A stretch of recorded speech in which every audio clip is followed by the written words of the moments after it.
Okay, so today we'll be talking about algebra.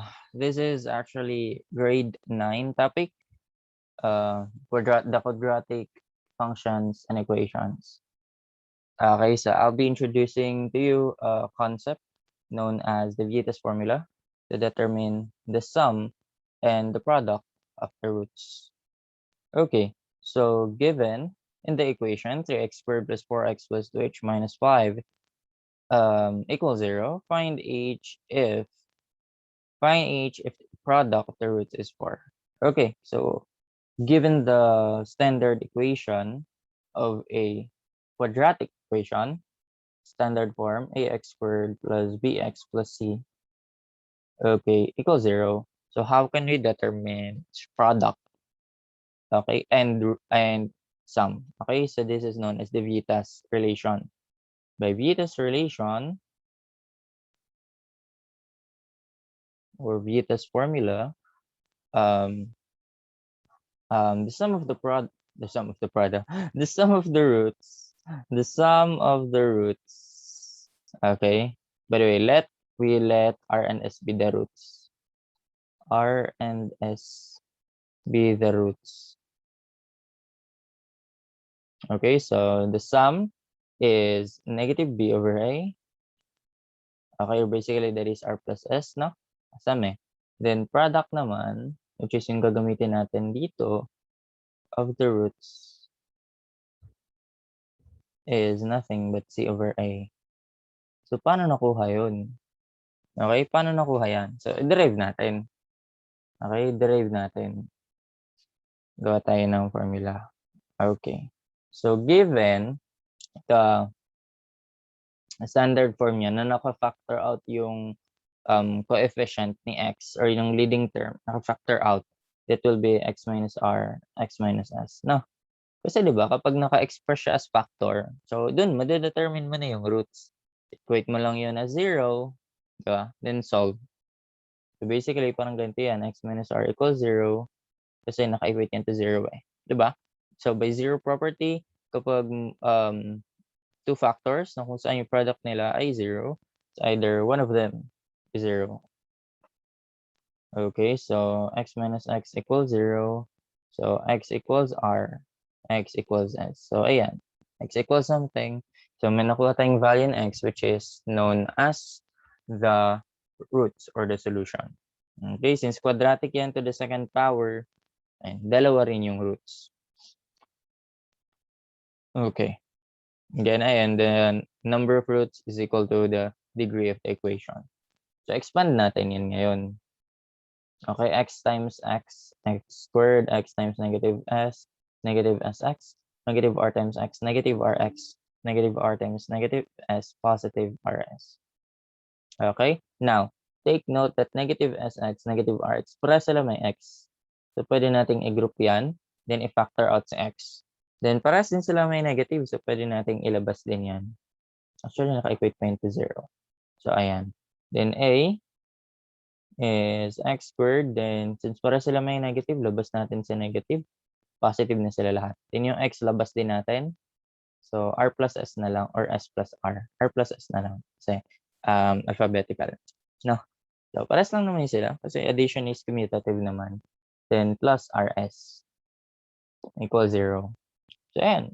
That is already in the form of, ano na, yung desired. Okay? Yung hinahanap natin. Now, ito naman, ax squared plus bx plus c. I-express naman natin siya as naka-factor tong a. Ilabas natin si a, x squared plus b over a, x plus c over a. No? Kasi pag dinistribute mo yan, ito yung may sagot, ax squared plus bx plus c equals 0. Now, malapit na, paras na ba sila? Hindi pa gaano kasi minus to, positive to. So, express natin siya as negative. Negative, di ba? Kasi double negatives make positive. So, x squared minus then negative b over a. No? Plus x plus c over a equals 0. So, ayan. May pares na sila. A, x squared. Ano yun natin? Linyahan natin yan. Yan, tsaka ito. Okay? Paresin sila. A, tapos x squared, tapos negative, then r plus s, which is negative b over a, x, tas rs, c over a. Ay, nakuha natin kanina. No? Ayan. Negative b over a, r plus s, c over a, rs. So, ganyan lang siya. Paano nakuha? Okay. So, ganun lang. So, given, balik tayo. Balikan na natin to. Ayan. So, in the equation, 3x squared plus 4x plus 2h minus 5 equals 0. Find each if the product of the root is 4. So, write natin. 3x squared plus 4x plus 2h minus 5. 2h minus 5 equals 0. So, factor out natin si 3. Like yun yung sabi ko nga. Dapat, ano lang to, 1 lang yung leading coefficient niya. So, magiging x squared to plus this one is 4/3 x. Or yeah. Tapos, ito is 2h minus 5 divided by 3. So, basically, kapag nagpa-factor out ka, parang dinidivide mo lang each term. Let's say, 3x squared, nag-factor out ka ng 3. O, 3x squared divided by 3. X squared na lang. Kaya yung nilagay natin. Ganun din dito, 4x divided by 3, 4/3 x, then ito divided by 3. Ayan. So, that is already in the form of, ano na, diba? Ito is negative b over a, ito is c over a. So, ayun yung product niya. Which is, pwede na natin makuha. If rs equals c over a, diba? Then, rs daw natin ay 4. Then, yung c over a natin ay 2h minus 5 equals 3. Okay, so solve for h. Basically, multiply natin both sides by 3 or simply cross multiply, no? Para ma-eliminate yung denominator dito sa part na to. By the way, ito yung ginagawa lagi sa rational equation. To solve rational equation, ito yung pinaka-goal. Ma-eliminate mo yung denominator. So, 4 times 3, 12 equals 3 divided by 3 or 3 times 1/3, 1. So, 2h minus 5 na lang. Then, to solve for h, 2h equals 12 plus 5. No? So, h equals 12 plus 5 is 17 halves. So, ayun na yung value niya. 17 halves. So, check natin, no? Check natin. Paano i-check? Pwede natin gamitan ng quadratic formula. Is habang process yan. Or kung factoring, kung pwede. Pero ang gagawin naman natin dyan is check muna natin to. Kumbaga, i-substitute muna natin siya sa original. Ay, sorry. Substitute natin siya rito. Excuse me. 3x squared plus 4x plus 2h minus 5 equals 0. So, 3x squared plus 4x plus 2 times 17 halves minus 5 equals 0. 2 divided by 2, cancel yan. So, 3x squared plus 4x. 17 minus 5, that is 12. Tama? 17 minus 5, yeah, that is 12. So, pwede natin siya i-fact. Hindi pala. 4 pala to. So, factorable ba to? Tignan natin. Paano malalaman? Okay? Tignan natin yung, ano niya, discriminant. Okay? Naalala niyo pa ba yung concept nun? Again, 3x squared plus 4x plus 12. Tama ba? 3x squared plus 4x plus 12. Bakit nilalayo na ano? Ayan. Okay, tama. May na-skip ako. Tigdadalawang page. Okay. So, this is in the form of ax squared plus bx plus c. No? Then, a natin ay 3. Yung b natin ay 4. And c natin ay 12. Dito pa lang, malalaman ko ng magiging ano to, imaginary. Bakit? Ganito yan. Pag sinabing discriminant, diba that is the square root of b squared minus, sorry. Discriminant is just b squared minus 4ac. Okay, nawili ako sa quadratic formula. So, b squared minus 4ac. Okay, so yung b natin, 4, isi-square natin yan, minus 4 times a, 3 times c, 12. So, d, equals 4 times 4, 16, minus 4 times 3, 12, times 12, 144, and 116 16 minus 144 is 128, minus 128. Ayan. So, pag negative yung discriminant mo, ibig sabihin, imaginary yung roots. Ganito kasi yan. X equals, di ba, for quadratic formula, negative b plus minus the square root of b squared minus 4ac. Ito yan. Kaya sabi ko nabili ako kanina. Kasi sa quadratic formula. Okay? So, basically, negative b plus minus, itong square root niyan, yung b squared minus 4ac, pwede natin siyang gawing b na lang as the discriminant, no? Over 2a. So, ayan. Pag negative yung discriminant, ibig sabihin, negative yung nasa loob ng radical mo. Or yung radicand mo is negative. We can't allow that, di ba? Kasi, square root of negative number is imaginary. Di ba? So, may introduce dyan yung concept ni I or iota. Okay, so pag sinabing square root of d, ibig sabihin square root of negative 128. So, pwede ba yan? Hindi. Kasi pwede siyang ma-express natin as square root of 128 times square root of negative 1. So, actually, pwede. Pero in the imaginary world, complex world. Pero kung real world lang, no solution exists kapag ganyan. No? So, square root of 128, square root of 128, 8 square root of 2. No? Tapos, yung square root of 1 kasi, saan ba pwede ilagay yan? Note that the square root of negative 1 is just iota.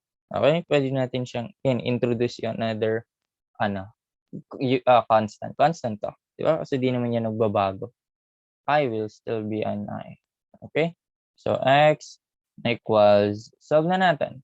Negative b, negative times b natin, 4, plus minus the square root of d. Nakuha na natin yan. So, basically, that is square root of 128 is 8 square root of 2. No? Tapos, I. Okay? So, nakuha na agad. Sorry na rin. 8 square root of 2 times I. Divided by 2 times A. 2 times 3, 6. Okay, so pwede natin siyang ma-simplify pa. No?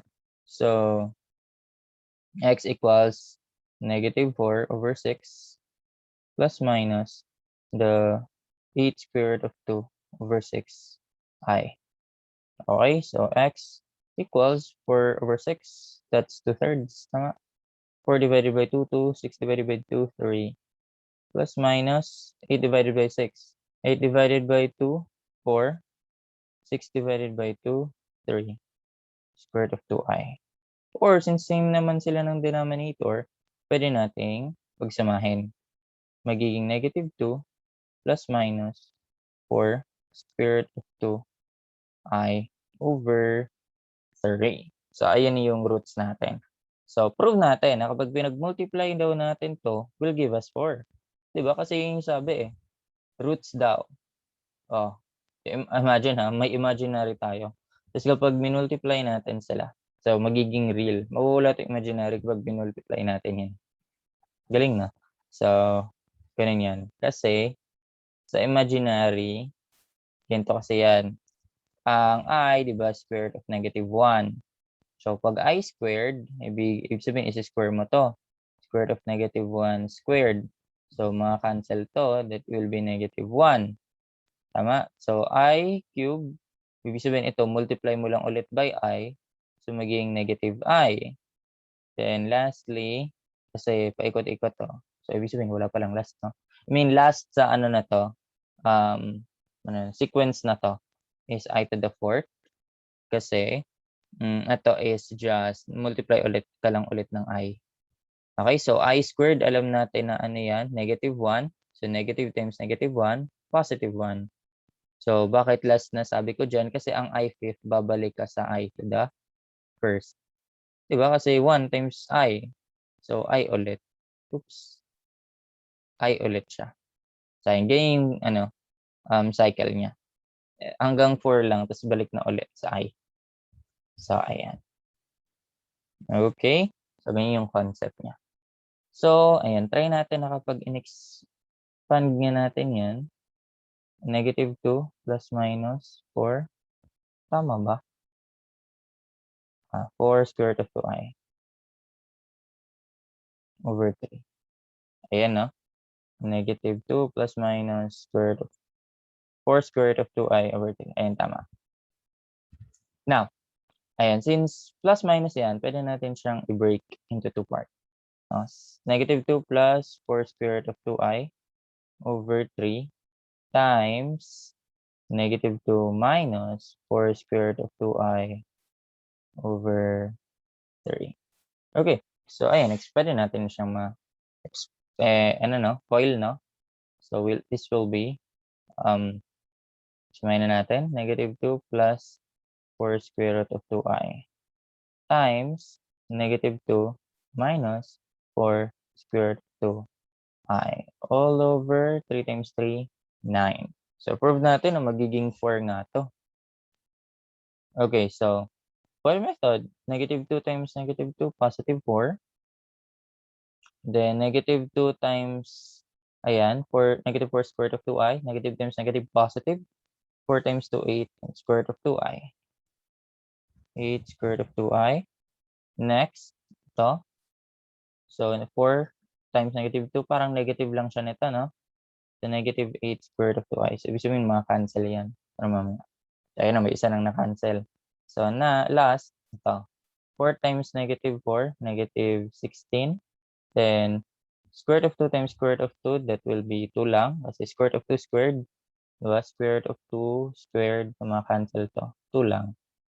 Okay? Then, I times I. Ano ulit yung sabi kong I times I? I squared is just -1. -1 over 9. So, cancel ang dapat cancel. Yan. So, anong natira? This will be 4 minus 16 times 2, 32. Negative times negative, positive. Ayan. So, 4 times 4 plus 32 rather, that's 36 over 9. And that is 4. So, since 4 nakuha nating product, ibig sabihin, tama yung roots natin na nakuha. -2 plus minus 4 square root of 2i over 3. Kahit imaginary yan. And yung h, which is, ayun lang talaga yung hinahanap. H. So, basically, ito lang talaga yung pinaka-solution. This one is just for checking. Ayan, for checking lang yan. Checking. Tawag sila. Checking. So, ayan. And hope you learned something. That's it.